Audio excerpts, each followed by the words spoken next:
Episode 90, The Paradox.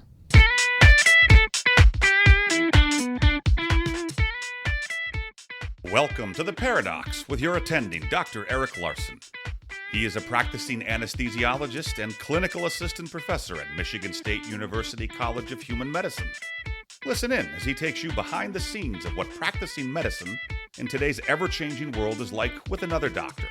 The Paradox is a fun and accidentally informative show for physicians, patients, or anyone who has ever found themselves in a waiting room.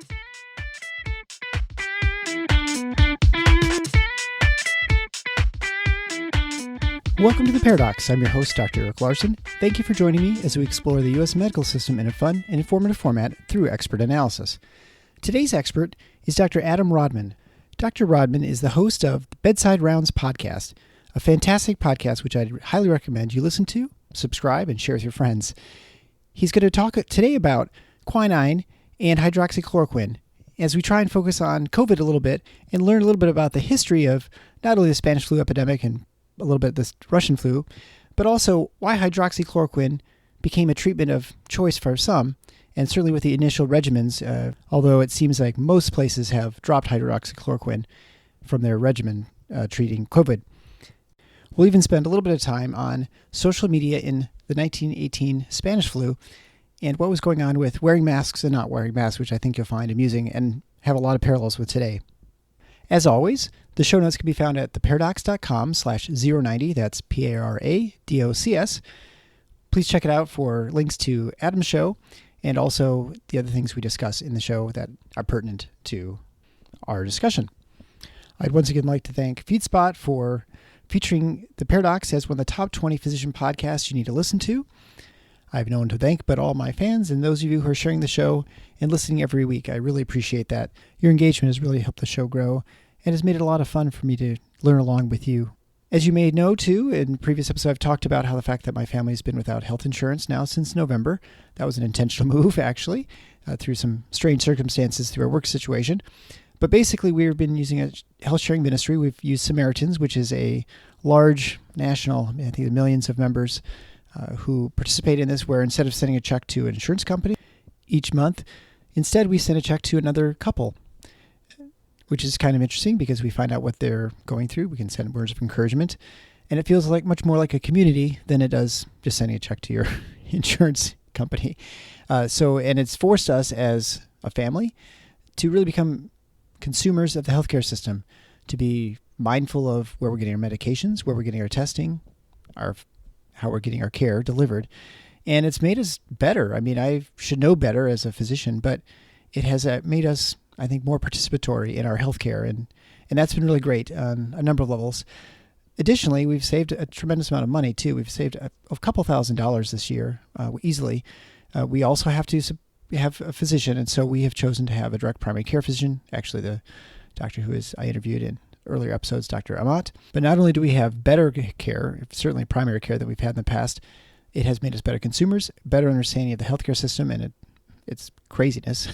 And I would suggest that if you're thinking about it, curious, check out Samaritans. The link can be found at theparadox.com/090, or you can just certainly go to samaritanministries.org and find the website there. If you decide to sign up, I'd appreciate you typing in Eric Larson in the referral bar, and then absolutely get back to me later and tell me how your experience has been and whether it's been a good move for you financially and from a health standpoint, and see if you've received better care and have a better understanding of the healthcare system. I also mentioned last week that I have some exciting news in the podcast world for The Paradox as we move on to the next level of broadcasting, and that will be coming out and hopefully at the end of this month or maybe even next month.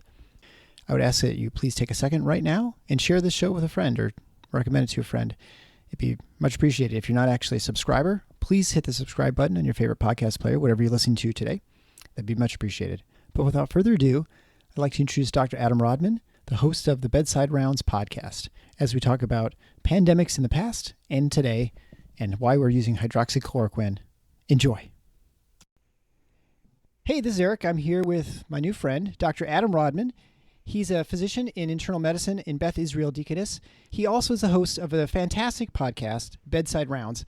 He's been doing it for a number of years, and I guess you could almost call yourself, aside from an educator for residents, you're probably amateur medical historian, right, of sorts? Yeah, I think that's fair, as long as we focus on the amateur part. Well, I mean, I'm an amateur podcaster, although, I guess I get paid a couple dollars a month to do this.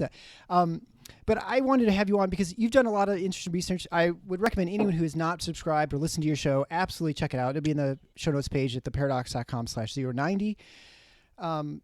We want to talk about, well, what I've avoided for the last two episodes, but I think I need to get back to, which is COVID-19. Yes. And yeah, right. I mean, everybody kind of wants to talk about it, but everyone's sick of talking about it. But it just is such a fluid and dynamic and just changing, phenomenon in both in the United States and sort of globally. It's kind of hard not to try and figure things out because things really are changing from a treatment standpoint, from epidemiological and our understanding of what's going on. And frankly, I think what I've talked about a number of times in sort of some Facebook posts too is just a lack of humility, I think, by everybody from people who are experts to amateur epidemiologists, which is pretty much like anybody else. Just that we really don't understand much of anything at this point. And anyone who says anything with certainty, I think, is fooling themselves and other people. You're preaching to the choir here. Though I feel that way about much of medicine also, so. Yeah, well, and absolutely too. And, it's funny. One of the points I make too is when you talk about humility in medicine, I mean, in many ways, I don't consider myself a scientist. I mean, I apply science to my, what I'm doing. But every time I give a medication, it is basically a science experiment. I have to decide if the medicine works and how it works, how effectively it works, what the right dosing is. I mean, everyone based on their age and physiology, whatever, they respond differently to things. I have a knowledge base where I know what a medicine is going to do for someone, but I can only guess what it's really going to do. I see what the results are. I can trick myself into thinking that it's working when it perhaps isn't. And then you always have to be skeptical of what you're doing. And I think really have a lot of humility in medicine to recognize when you might be going down the wrong path. Yeah, and your field is very interesting because you get immediate feedback, or not immediate feedback, but much quicker feedback than we get in the internal medicine world, where we're talking, especially if we're talking about coronavirus, we're talking about waiting days or weeks theoretically to see a treatment effect. Yeah, there's absolutely a reason I went to anesthesia. It fits my personality. I tried doing primary care. I love the aspect of getting to know people and really, working with them. But to give someone a blood pressure medication, say, well, I'm going to see you back in 4 weeks and we're going to work on this for the next 6 months to get your blood pressure. I need to fix the blood pressure now. If it's too low, I get it higher. If it's too high, I'll get it lower. I can't wait 6 months to fix things. So for me, it just fits my personality. And so that's kind of why I enjoy anesthesia. But let's talk about coronavirus. I know you've just embarked, I guess, in the beginning of when you're talking about the treatment. And one of the big controversial treatments with coronavirus, and I would say controversial only because it's sort of strangely become politicized because of just the culture we have in the United States. Hydroxychloroquine, chloroquine, quinine, right? Why don't you give a little historical background, I guess, of why it exists, where it came from, I guess, without getting too much detail, and then we'll sort of go from there. So I'm actually going to go backwards here rather than starting at the beginning. So in China, in Wuhan, they started using hydroxychloroquine because it had been used during SARS. And there was some experience using it during the SARS epidemic. Now, why did they use it in SARS? Well, they had a couple studies where they actually had in vitro, so with cells, looking at hydroxychloroquine preventing the replication of SARS. So there's okay, there's a plausible theoretic reason. But then the next question has to be, well, hydroxychloroquine is a pretty uncontroversial anti-malarial drug. There's a lot of resistance, so we don't use it very much anymore. It's also used in rheumatologic conditions. Why did they start experimenting with hydroxychloroquine in SARS, right? It doesn't make sense. So the reason is that for about 60 years, you can actually trace it back to a nice study in 1946, but there were a couple studies of using chloroquine and then later hydroxychloroquine in influenza and other viral illnesses. So there's actually studies in HIV in the 80s and 90s. And before that, there's a lot of studies, not a lot, but there's some studies on influenza. And that was both in vitro and some in patients, nothing that would meet the muster of a randomized control trial, of a modern randomized control trial. So if you read any of these review papers, it'll mention that, right? It'll go back to 1946 when, I don't even remember the researcher's name, but essentially they were looking at influenza in Czechs. And there was a slightly higher improvement in the chicks who got, I think, 325 milligrams quinine in particular. And for most of, I should say, for every review paper, this is where it stops. But what was going on in 1946 that made researchers think, why don't we try quinine in influenza? And this is where things get really crazy, because quinine, and before that cinchona, cinchona is the bark of the tree Cinchona officinalis, which is where we derive quinine from, was a traditional therapy for influenza stretching back hundreds of years. In fact, it's a traditional therapy for a lot of periodic febrile conditions. And in fact, in East Germany in the 1950s, they were doing randomized controlled trials on quinine to see if it could treat influenza. And then you go back during the Spanish flu, and quinine was in San Francisco, they were spraying it in the air in public areas. They thought it worked so well. The Surgeon General of the United States came, he didn't come on television, that didn't exist, and he didn't go on the radio, but he released a press release that was read publicly and printed in a bunch of newspapers as a wire service, basically telling people quinine prophylaxis is the best treatment that we have for the flu. And then you go back even a little further, and you see that in the Russian flu, so that's 1889, quinine was so in demand that druggists just sold out of it. There was no quinine left. No one could get it. And you slowly realize that the cultural context for how we're using hydroxychloroquine, this hope that we have of hydroxychloroquine, is tied up in hundreds of years of history that really goes back to how cinchona was used in the earliest days. Yeah, that's, fascinating. I remember back in med school, not a whole lot when it comes to quinine, but that was the bark of a tree from South America, and it was sort of an accidental discovery. I know I just listened to your last show. You were talking about how it was probably not discovered by the West, but it was known by the Incans, and it was sort of that they were very familiar with all the medicinal properties of many of the plants and animals that were in the Amazon. But then it feels like at some point. Well, I guess I would go back to 1980, just in the sense that I talked to someone who was practicing medicine before then, and he said it was actually relatively easy to be an internist and have a clinical practice, an outpatient practice, and a hospital practice, because really there are only about 20 medications that you had to know in 1980. There just weren't many antihypertensive medications. There weren't many, antibiotics. And so you could actually have a fairly decent grasp of, all the medicines that are available to treat people. Whereas now it's impossible. How many antihypertensive medications are in combinations? There've got to be well over 100. And, to make it easy on me, I only become very familiar with a couple in each class. Right. That's what you got to do. Exactly. The fact there are even classes, right? There were maybe one or two classes back in the 80s. And so then you go back even further to, say, the turn of the century in 1900 or around. How many medications were actually around that were even effective? There weren't that many, right? That's a great question. Yeah. Well, so 1900 is interesting, right? Because this is when efficacy is in full bloom, right? So even if you read, say, Osler's Principles of Practice of Medicine, he lists lots of therapies. He's just really skeptical about whether or not they work. There's only a couple things that people were really confident that they work. So Oliver Wendell Holmes gave a speech, and this is about therapeutic nihilism, which is this big movement in American medicine, Germanic and American medicine in the late 19th century. This idea that the healing power of nature, we get better on our own, and medicine just either does nothing or makes us worse. And he said, if the whole of the Materia Medica could be thrown into the ocean, and then he lists a couple things that work, and one of them is morphine. And he said, it would be all the better for humankind and all the worst for the fishes. It's a great quote. Yeah, well, on some level you can say, well, that does make sense, because most of the therapies we provide are ones that allow people the time or ability for their body to cure themselves, right? Your wound doesn't close. Sure, someone sews you back together after you've had surgery, but your body has to close that wound, right? So in some ways you are, the medications are a way of temporizing and keeping you stable enough so that your body has a chance to heal itself. But obviously that's the thought that, no medicine works, and that you would hear you feel like you'd read things in the 1700s and where people would say they were skeptical going to a doctor because you might as well at that point you sort of accept that you're going to die, right? You're almost worse off going to see the doctor. Yes, people felt very conflicted. No, so funny enough, people loved bloodletting. Doctors would not perform the bloodletting, so people would go to their barber surgeons and get bloodlet.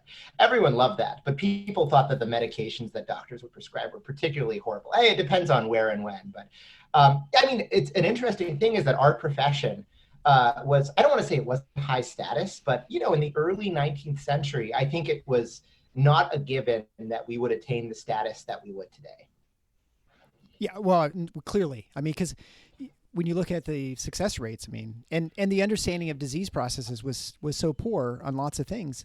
Well, I think, you know, going back to quinine and you look at malaria, it's become a treatment it was the dominant treatment for malaria forever. And it was, but that was because we didn't even know what malaria was. We had no idea what it, right? I mean, you didn't even know for sure. You just had a fever, and like we didn't know it was a parasitic infection like we do now. Why don't you go through sort of your quinine and how sort of malaria, how that sort of just began? Oh, yeah. So fever is, now we consider fever a symptom, right? We'd say fever is a symptom of malaria, but the traditional Western conception of fever, and I'm oversimplifying here, is that fever itself was a disease. And I'd say around the 18th century, we started to realize that, well, not fever may be a disease, but there are different subcategories of that. And one of those was what we call cyclical fevers. And they had fancy names for them, tertians and quartans. So fevers that occurred every 48 hours and fevers that occurred every 72 hours. And this is where the story of Cinchona gets really interesting because probably Plasmodium vivax was endemic in South America for a long time, and probably cinchona bark was a traditional treatment for that that the Incas used, and the Jesuits kind of discovered this or got it from the Inca and brought it over to Europe. And this is, I think this is really cool. The Schedula Romana was essentially, do you know what the Materia Medica is? Have you heard that phrase before? I've not, but it sounds old. Yeah, it's a cool. It's just everything in Latin sounds really cool. It sounds like a spell book, but it's a list. It's like an approved list of all the therapies that you could use. So up until like the late 19th century, even in England, they would call it the Materia Medica. So the church, the Catholic Church, had their version of this, and they calculated how much cinchona you would need to cure a periodic fever. And funny enough, our dosing of quinine today, which is 5 grains or 325 milligrams, is exactly the same. And then you had this kind of slow process as people got more experience with the drug throughout Europe and the rest of the world and realized, oh, well, these tertians and quartans, they actually respond to quinine, and you had this new idea of a disease defined by its treatment, right? That malaria was a periodic fever that responded to quinine or cinchona. Mm-hmm. And just to be clear, for people who may not know, Plasmodium is a parasite. It's borne by mosquitoes, as most people probably know, that you get mosquito bites and it carries it. And it's very complicated and sort of, I remember learning in medical school, but it's like it's intermittent sort of release of stuff in your body that causes a fever response. And it lyses your blood cells on a regular, on a regular schedule, which is why you get the cyclical fevers. And Vivax and Ovalia are every 2 days, and falciparams every 3. Right. So there's 3 different ones that can cause what we call classically malaria. And that there's certain people who have genetic disorders, we would call them generally, but who actually have maybe some resistance to this, sickle selling and what is it, GP6D or something. Yeah, G6PD deficiency, and then there's also dark negativity. And that's actually how they looked. So geneticists looked for evidence of like pre-Columbian malaria, essentially looking at native Amerindian populations, and they didn't find no sickle cell trait, no dark negativity, no G6PD, suggesting that there wasn't a lot of evolutionary pressure from falciparum, at least. So right. So that's why they felt that it's somehow brought to South and Central America through the slave trade, Europeans or someone probably else, the slave trade. Yeah. So we have this medication, quinine and hydroxychloroquine and chloroquine, which are derivatives of it, and somehow it's found to be perhaps effective during flu and infection, and so it gets to SARS, and then of course coronavirus, and so then it became this thing. I mean, I don't exactly know how it happened, but there are some people who are big advocates for it, said it was very, game changer kind of drug, right? And you're an internist, you've taken care of a lot of coronavirus patients, I know, in Boston. What's your impression of it? I mean, can you kind of get a feel for what happened as far as the hydroxychloroquine with the studies and, the retractions now with the New England Journal? I mean, there's probably a lot of stuff. That's a lot of questions. I mean, do you mean what is my opinion of it now, or what was my opinion? Because Boston was hit relatively early. So I was treating coronavirus patients at the end of March. So what was it? So in March, when you're sort of the first wave, right? You're seeing the patients, you're guessing based on sort of loose knowledge from China and from Europe and how to treat this. What was your original armamentarium? I mean, how were you treating coronavirus, when people first came? Yeah, so we had a multidisciplinary panel at the Beth Israel and helped develop treatment guidelines, and hydroxychloroquine was in those treatment guidelines. The treatment guidelines also had the boosted lopinavir, so lopinavir-ritonavir combination. What else did they have in them? I think those were the big things: lopinavir, ritonavir, and then hydroxychloroquine. And they were based mostly on clinical experience from our colleagues in China and then in Lombardy. Right. And how has that changed in 2 months since? I mean, I know you're probably not treating as many coronavirus patients right now. But I haven't admitted a coronavirus patient in a month. It's so different here now. April was really scary, but things are kind of back to normal. So what are the guidelines now? What are your guidelines now when, a second wave comes or whatever? Has it changed your clinical experience? Yeah, so it changed. First of all, I'll go out and say that I'm not really a guideline person. So I think our guidelines, I mean, that's not true. I shouldn't say that. There are times when I follow guidelines, but I think the fear, well, I'll just say what we do now. So now, after that New England Journal trial on boosted lopinavir was published and showed no mortality benefit, everyone stopped using lopinavir. And lopinavir is an HIV medication. Remdesivir, we were a remdesivir trial site, but now after the remdesivir trial was published, remdesivir is part of our treatment guideline. And hydroxychloroquine has now, it's totally been dropped from the treatment guideline. No one uses hydroxychloroquine. And I suspect fortunately we don't have any coronavirus, but I suspect that we'll be treating everybody who requires oxygen with dexamethasone. At least I know that I will be. Yeah, well, that seems like there's no magic bullet, but it certainly seems like it's effective medication on some level, right? With such a good, it was 6 milligrams of dexamethasone for 10 days in the recovery trial. Like, we internists throw steroids at people for much less than that. Well, and I give it all the time in the operating room as well for surgical patients for both pain and also for, anti-emesis. Yeah. We do that in oncology a lot. Yeah. So the hydroxychloroquine came, it was a theory that people were definitely champions of it early. The president notably became a champion. And I feel like as soon as the president came out and said, it's a, game changer medication, I don't remember exactly what his terminology was, but the medication became political, which is really weird because you don't really see that very often in medicine. And not just the medication. What was super weird to me is it wasn't just the medicine that became political, but epistemology, and in particular this idea of efficacy. That suddenly, talking about how doctors know a treatment is efficacious is a political question, which it is absolutely not. It is, in fact, I think it's very interesting, but to most people, it's very boring. Yeah, well, and I think it becomes very tricky knowing what efficacy is. It's always we always seem to have these things in medicine where we have a medication, we find some sort of use for it in a sort of a specific population. And I think, beta blockers were a good example where it worked in this one group and we said, so we extrapolate out to pretty much like everybody should be on a beta blocker. And then you find out that actually that's not the case. Yeah, right? So like heart attacks, right? That's the classic thing we used to put everybody who had an MI on a beta blocker for life. And the best data we have now suggests that is definitely not necessary. Right. And then it increases your risk of strokes and and mortality, right? It's always hard when you have a medication trying to give to a group, because the problem is you don't give medications to groups. You give medications to a person. And just like I'm in the operating room, when I have one patient in front of me, I'm just treating that one patient. I can have general ideas of what things are going to be effective and work, but I can't, you can't know until we have better, genetic markers or some sort of way of knowing ahead of time what medication is going to work for certain people. But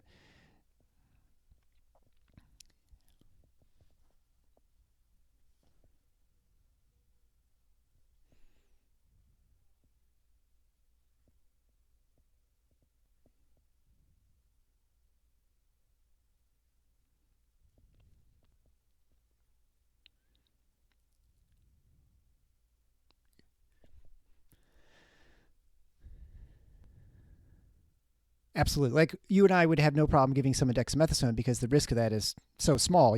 There's hardly anything to worry about. Whereas, even I guess you could say quinine or hydroxychloroquine, there's, QT interval changes and there's some sort of risks involved. And so you would think twice maybe about giving things. Well, and I think you also have to think about the, this is why I am generally a big critic of the epistemology pyramid, the EBM pyramid.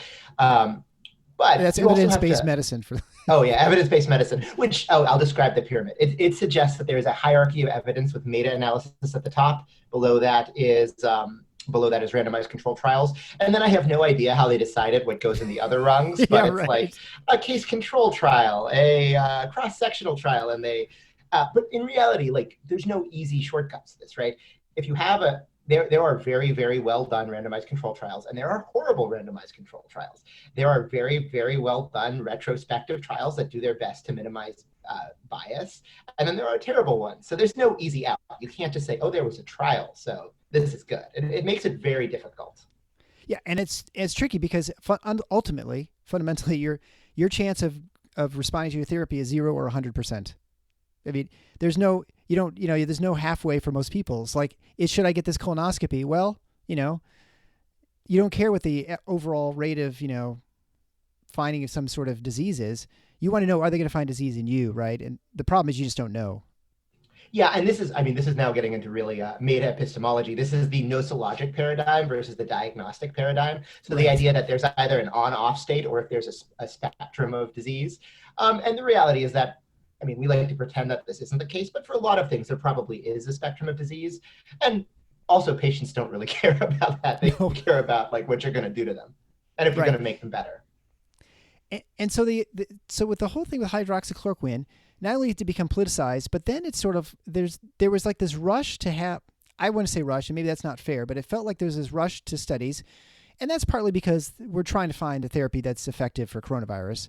But I felt like there was a rush for hydroxychloroquine in some ways to almost make it seem like it wasn't effective, whether it is or isn't, and obviously it seems like you didn't think it was that helpful since you're not. Because I used it in the beginning of the pandemic. Certainly was no miracle. And I think the weight of the evidence, especially the prophylactic trial now, is suggesting that it's probably not helpful. It's also probably not very harmful, but.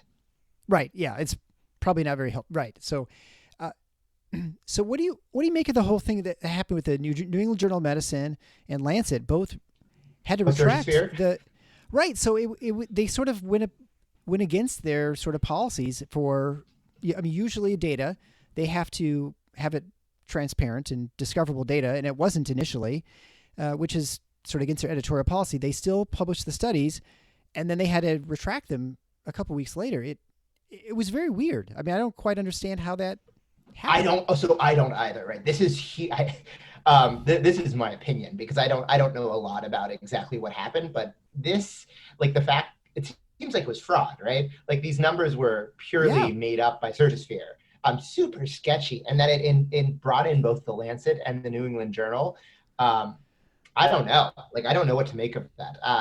People from the beginning, this is one reason I love Twitter. From the beginning, people were like, there's something really fishy here. Like so I used to work in Southern Africa, and I remember in Botswana, and I remember that one of the complaints was that in Western Africa, they were able to detect a side effect of greater than 6 seconds of VT on EKG. And that is the most laughable thing I've ever heard, as if there are telemetry beds in Western Africa. There may be some.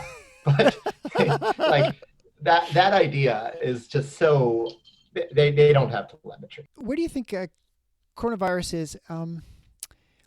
People like to compare it to this pandemic of the influenza in 1920 or 1918, 1916, and it's obviously a different type of virus.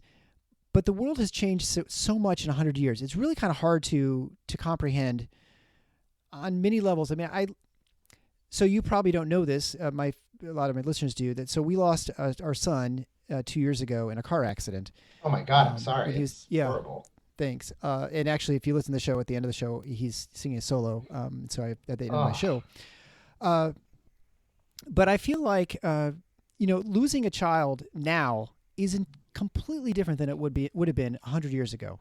In 1920, 1910, people certainly have grief and mourn the loss of children, but there was there's not an expectation, but it certainly was much more common. And so the element of risk that people accept is different then than it is now. Like, you can say they may show pictures of or how people behaved or pictures of what people were doing back in the pandemic then.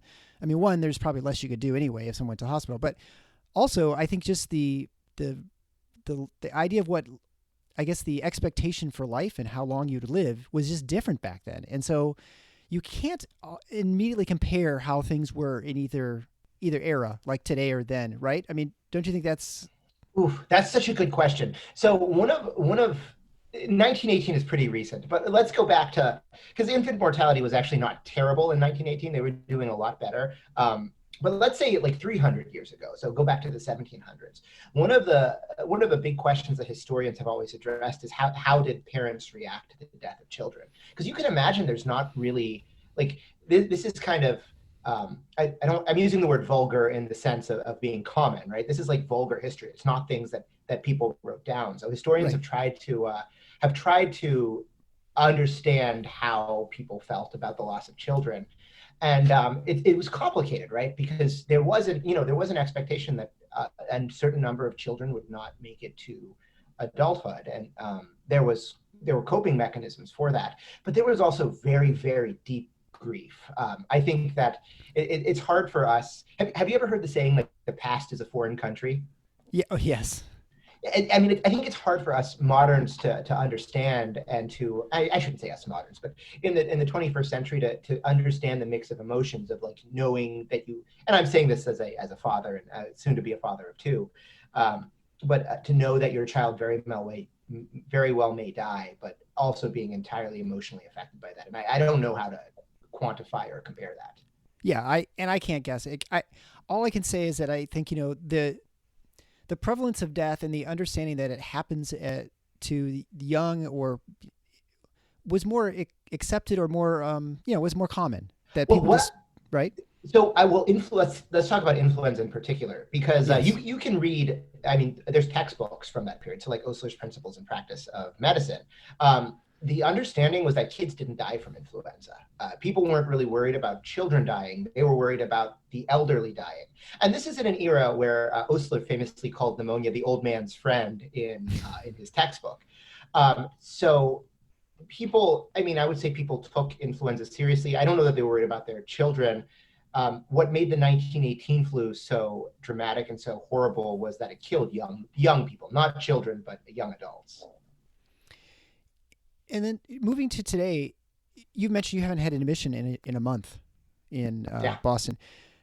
I think, we on the east side of the state in Detroit, we had a significant, surge of coronavirus, what do you want to call it? We never saw it on the west side. We never saw it really most of the state of Michigan. It was just and it seems dense areas, right? Well, and we're pretty urban and pretty densely populated too in certain other places, but for whatever reason, it just kind of it seems like a strange disease in how it's been presenting. And this is just because I'm dumb and when it comes to epidemiology and this sort of pandemics, because it seems like it's like a just weird sort of focuses on places that there's no particular reason that why it was New York and not Chicago, or why it was right. Why, right. I mean, it's like you would say if it was. It's hard to get a feel for, and I think this is what makes it difficult for people to know what to do, because or Lombardy, right? I think that's what was special about Lombardy rather than the rest of Italy. Right? Why not Rome? Right.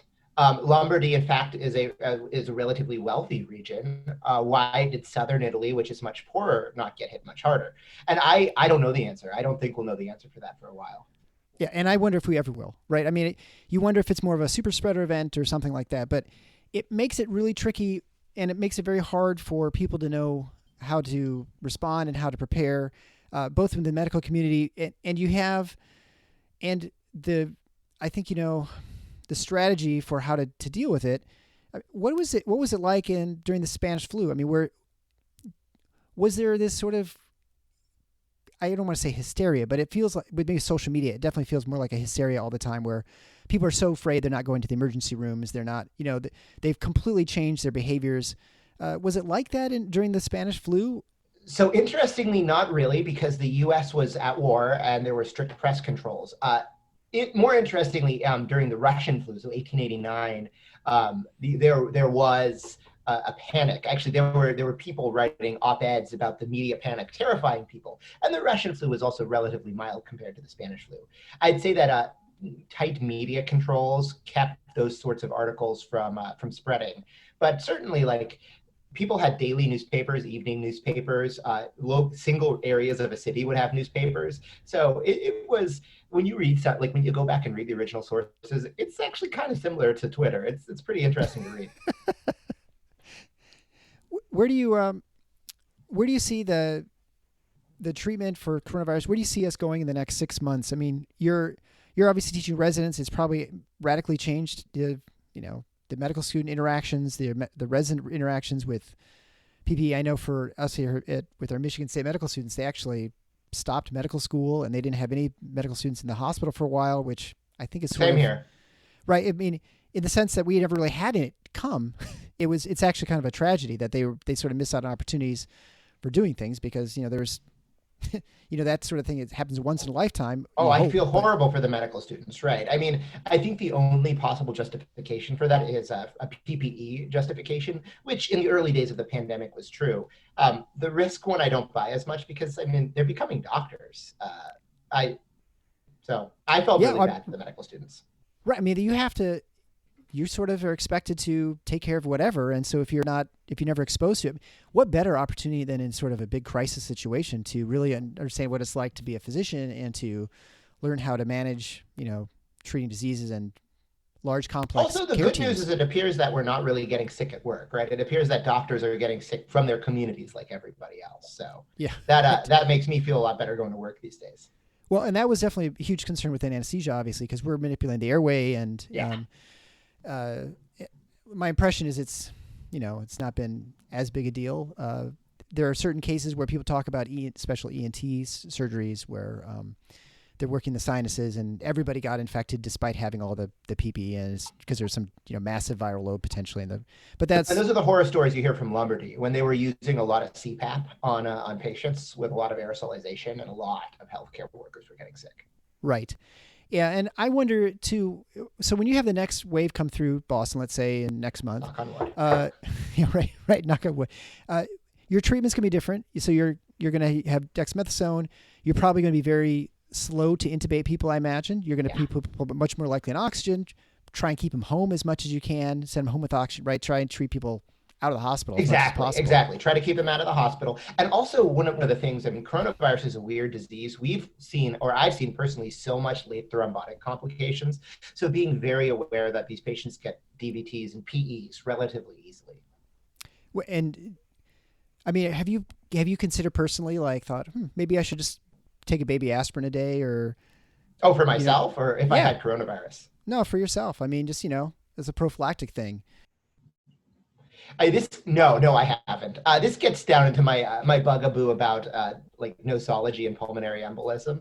I mean, we diagnose many more pulmonary emboli, and we use old data to determine what the outcomes are. So, like in these subsegmental PEs that I'm picking up, I suspect, and there's some guidelines now backing this up, but I suspect that most of them would be fine without treatment. What are your thoughts on the history and how? Is there anything else in history for treatment of other viruses, the pandemic of the influenza, that would guide us or be useful for us to either from a culturally to help us or either because I think probably medically there's not, but from a medical system maybe is there something that some lessons we can learn aside from the fact that yes this will end at some point, we just need to recognize it'll come to a close? Yeah, I mean, so the big caveat is, as you mentioned, whenever you're looking at a past society, you have to be really careful of making comparisons because we live in a very different world. That being said, like 1918 was medicine was scientific then. There was a lot of international trade. There was a huge war going on, so that kind of confused everything. But I think we can draw some lessons, and none of them are particularly good. And that's that it's gonna take a while. Probably when the death gets really bad, the only thing you can do is to shut down, and you'll probably have to shut down multiple times, and it's really depressing. Yeah. Well, my hope is that maybe everyone just would wear masks and we'd be okay. And, yeah. just get a slow burn. There's some interesting times. So when you read some of these newspaper articles, it's such a parallel to today. So in San Francisco, they had a mandatory mask policy, and they were really aggressive back then. So like police would go around, and even if you just pulled down your mask to smoke a cigarette, they'd hit you with a fine, and then they'd also take people to jail, which was very counterproductive. But there was an anti-mask league in San Francisco using very similar arguments to today, and it's like, these parallels. I mean, when you talk about like using this obsession over quinine, the masks, the anti-mask league, you're like, we didn't change all that much. The lockdowns. Are you saying people are just kind of people? Yeah, people are people, and we don't really learn. Yeah, it is fun. That's the one thing when you study history or read historical, well, I mean, you could read the Bible, and a lot of the stuff there sounds like stuff that is happening today, right? People aren't any different as far as, all the human emotions and all those things. That's what makes it so interesting, right? I mean, you get to travel to another place and try to understand who people who are not the same, but similar to you felt and reacted. Well, I really appreciate the conversation. It was really fantastic. And I look forward to the next 2 episodes. I think the next 2 are going to be on hydroxychloroquine and chloroquine. So I encourage the next one is about the flu in particular. And then the third one goes deep into hydroxychloroquine and this idea of efficacy, like how do we truly know that a drug is efficacious? What is our treatment threshold? And how do we judge our priors based on that? So really like into the nerdy, patients don't usually care about this stuff. They just care about like, are you going to treat me? Are you going to make me feel better? But as an internist, I found all this stuff fascinating. This is also why you're in internal medicine and I'm in anesthesia. But yeah. Where's a great place for people to follow you on social media, and obviously check out your website, and that link will be on the show notes page. So the website's bedsiderounds.org. You can find the podcast anywhere. It's called Bedside Rounds. If you're an internist listening to this podcast, you can get CME credit from it through the ACP. And I'm on Adam Rodman MD is my Twitter account. Well, Dr. Rodman, thank you so much. I really appreciate the conversation. Thanks, Eric.